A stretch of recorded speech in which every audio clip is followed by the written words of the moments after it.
So hello guys, कैसे हैं आप सारे लोग। आई होप आप सारे लोग अच्छे होंगे। कपल ऑफ कोकोस का एपिसोड 2 शुरू करने से पहले मेरी आप लोगों से एक छोटी सी रिक्वेस्ट है।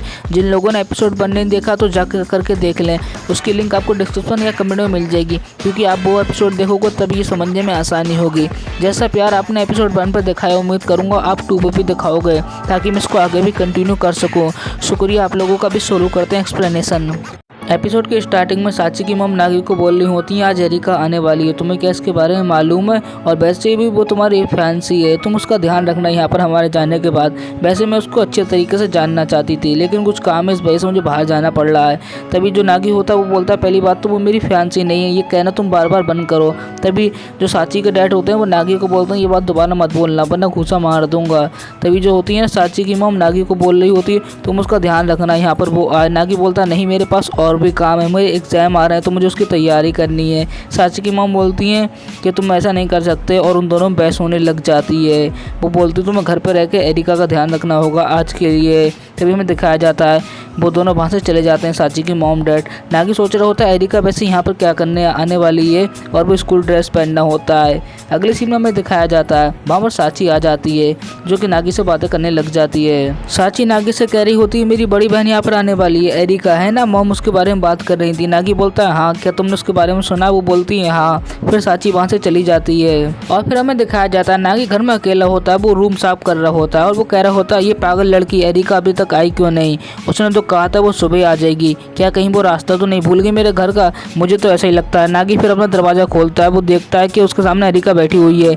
वो बड़ा मुख फूकने की तरह मुँह फैला के नागी को बोलती है, अच्छा तुम बाहर निकल ही गए, इतने टाइम से अंदर क्या कर रहे थे? नागी बोलता है उससे क्या फ़र्क पड़ता है, तुम गुस्सा मत करो, क्या तुम्हें पता नहीं है यहाँ पर एक बैल है जिसको दबाने से आदमी को पता चल जाता है कोई आता है? एरिका बोलती है अच्छा ऐसा भी होता है, इस पर तो मैंने ध्यान ही नहीं दिया। फिर एरिका अंदर आ जाती है नागी के रूम में। नागी बोलता है चलो अब कहीं पर बैठ जाओ, तुम खड़ी क्यों हो? क्योंकि एरिका वहाँ पर देख रही होती है आसपास। तभी एरिका बुक सेल्फ के अंदर बैठ जाती है। नागी बोलता है ये तुम क्या कर रही हो? एरिका बोलती है रोमी ने तो कहा कि बैठ जाओ, तो मैं बैठ गई। नागी बोलता है अरे यहाँ पर नहीं, कहीं और बैठ जाओ, वो तो बुक सेल्फ है। तभी जो एरिका होती है वो नागी के साथ बैठ जाती है, और एरिका अपने आप को बहुत अनकंफर्टेबल फील कर रही होती है। नागी कह रहा होता है ये क्या तुम्हें यहाँ पर अच्छा नहीं लग रहा है? एरिका बोलती है नहीं वो बात नहीं है। और फिर नागी अपने मन में सोचने लग जाता है, मैं तो उससे ये कहने वाला था कि मुझे तुमसे शादी नहीं करनी है, ये शादी का रिश्ता तोड़ना है, लेकिन वो बोलता नहीं है क्योंकि वो सोचता है कि एरिका भी थोड़ी परेशान लग रही है। तभी एरिका नागी को बोलती है अच्छा तो तुम मुझे पहले तो अपना घर दिखाओ। नागी बोलता है घर दिखाओ, ये तुम्हारे आसपास इसको देख लो। एरिका बोलती है ये तुम्हारा घर है? नागी बोलता है हाँ यही मेरा घर है। तो तुम एरिका बोलती है तुम मुझे दिखाओ तो पहले ये कैसा घर है। तभी नागी जो होता है ना उसको एक एक चीज़ दिखाने लग जाता है, टॉयलेट वगैरह। लास्ट में जब वो बाथरूम दिखाता है, एरिका बोलती है ऐसा बाथरूम तो मैंने टीवी शो में देखा था। तभी एरिका बोलती है अच्छा तुम्हारा शुक्रिया मुझे अपना घर दिखाने के लिए, अब तुम मेरे साथ चलो। एरिका अपने घर पर नागी को ले आती है, जो कि बहुत बड़ा होता है। एरिका बोलती है 4-5 घर मेरे और हैं, जो कि विदेश में, यहाँ के अलावा भी, और यहाँ पर 5-6 घर और हैं। तभी वो एक एक चीज़ नागी को अपने घर की दिखाती है, जो कि बहुत ज़्यादा महंगी और बहुत ज़्यादा स्पेशल होती है। नागी बोलता है इतना बड़ा बाथटब, क्योंकि वो बहुत बड़ा बाथटब होता है। तभी एरिका बोलती है हाँ ये मेरा घर है, और फिर वो अपना स्विमिंग पूल दिखाती है, और जहाँ पर वो खेलती है वो दिखाती है।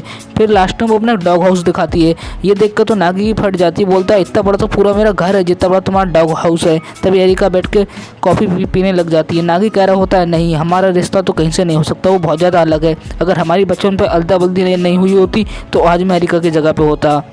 ये तो मुझसे बिल्कुल अलग है, हमारा अब कुछ नहीं हो सकता। तभी एरिका के पास जाके नागी बोलता है, इससे पहले नागी कुछ बोलता है एरिका को, एरिका खुद बोल देती है मैं तुमसे शादी नहीं करना चाहती, तुम्हारे जैसे झंडू से कौन शादी करेगा? नागी बोलता है क्या इसने मुझे झंडू कहा?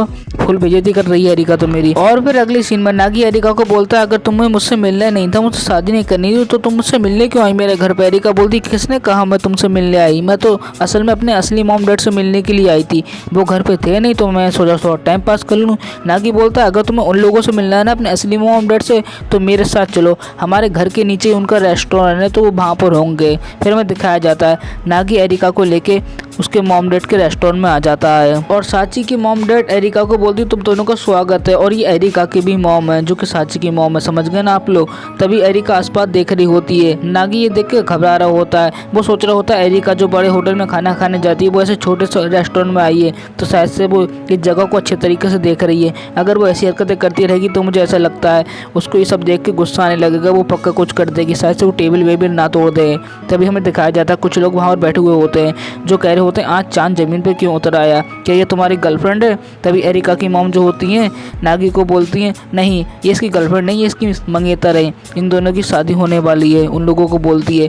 तभी जो होती है ना साची की मॉम एरिका और नागी के लिए खाना ले आती हैं और साची की मॉम बोलती है ये बिल्कुल स्पेशल डिश है इस रेस्टोरेंट की। तभी जो होता है नागी घबरा रहा होता है, वो बोलता है ये खाना एरिका को पसंद आएगा या फिर नहीं, मुझे इसके लिए तैयार हो जाना होगा, वो पक्का टेबल तोड़ देगी अगर उसको अच्छा नहीं लगा। लेकिन एरिका को वो खाना बहुत ज़्यादा अच्छा लगता है, वो बोलती है सच में इसका कोई जवाब नहीं, ये तो बहुत ज़्यादा टेस्टी है। ये बात सुनकर साची की मॉम डैड बोलते हैं होगा भी क्यों नहीं, हमने ये स्पेशली तुम्हारे लिए बनाया है। तभी साची की मॉम बोलती है एरिका को तुम बिल्कुल अपनी छोटी बहन साची की तरह हो और जो तुम्हारे बाल हैं वो तो बिल्कुल मेरे तरह हैं। और तभी साची के डैड जो होते हैं वो एरिका को बोलते हैं हाँ और मेरी आईब्रो और आइस है ना वो तुमसे मिलती हैं, समझ गई ना।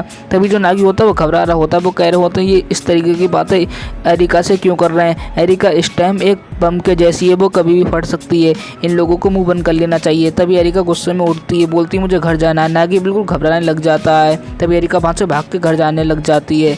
नागी जो होता है वो उसके पीछे जा रहा होता है, कहता है मेरी बात तो सुनो, रुको, तुम ऐसे भाग क्यों रही हो, तुमने तो मुझसे कहा था मुझे अपने असली मॉम डैड से मिलना है, अब तुम मुझसे भाग रही हो। तभी एरिका रुक जाती है, बोलती है मैं उनके साथ कुछ समय और रहना चाहती हूँ, मुझे नहीं पता था वो इतने ज़्यादा अच्छे हैं, इतना ज़्यादा प्यार मुझे किसी ने नहीं किया, वो तो बहुत ज़्यादा मुझे अच्छा मानते हैं, मैंने क्या समझा लेकिन वो तो बहुत ज़्यादा अच्छे हैं। और एरिका थोड़ी इमोशनल हो जाती है, वो रोने लग जाती है। वो रोते हुए नागी को कह रही होती है मैं किस तरीके से उनसे कहूँ, मेरी समझ में नहीं आ रहा उनसे मैं क्या बोलूँ। नागी बोलता है वो तुम्हारे असली मॉम डैड हैं, तुम कुछ भी नहीं बोलोगी फिर भी वो समझ जाएंगे तुम क्या कहना चाहती हो।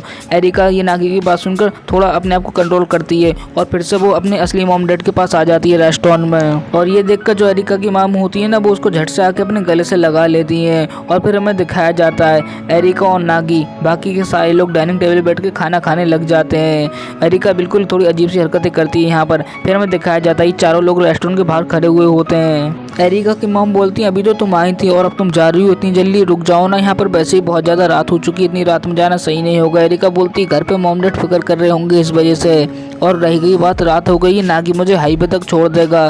तभी एरिका वहाँ से जाने लग जाती है नागी के साथ और वो दोनों लोग बातें कर रहे होते हैं। इतने में एरिका के डैड वहाँ पर आ जाते हैं। एरिका बोलती है डैड तुम यहाँ पर मुझे लेने के लिए आए हो क्या इतनी दूर से। एरिका के डैड बोलते हैं हाँ मैं आप लोगों को बता दूँ ये एरिका के डैड असल में नागी के डैड है, ठीक है। तभी जो होते हैं ना एरिका के डैड बोलते हैं चलो तुम दोनों कार में बैठ जाओ क्योंकि मुझे कुछ तुम्हें दिखाना है। तभी हमें दिखाया जाता है एक घर जहाँ पर के एरिका के डैड खड़े हुए होते हैं, उस घर के बाहर एरिका और नागी का नाम लिखा हुआ होता है। एरिका के डैड बोलते हैं आज से तुम दोनों 2 हफ्तों के लिए इस घर में रहोगे साथ में। नागी मुझे तुम्हारे ऊपर यकीन है, तुम मेरी बेटी एरिका का अच्छे तरीके से ध्यान रखोगे। एरिका की डैड की ये बातें सुनकर एरिका और नागी को बिल्कुल बहुत बड़ा एक झटका लगता है कि ये क्या बोल रहे हैं और ये क्या हो रहा है, और ये एपिसोड यहीं पर एंड हो जाता है। जाने से पहले जो लोग अभी तक इस वीडियो में बने हुए हैं उन लोगों से बस मैं इतना कहना चाहूँगा एपिसोड 3 के लिए आपको फिर से वही काम करना होगा, इस वीडियो पे 50 लाइक कंप्लीट करवानी होगी। ये आप लोगों के लिए बिल्कुल बहुत ज़्यादा ईजी है, तो फटाफट जिन लोगों ने लाइक नहीं किया तो लाइक कर दो और चैनल को सब्सक्राइब कर लेना। शुक्रिया आप लोगों का।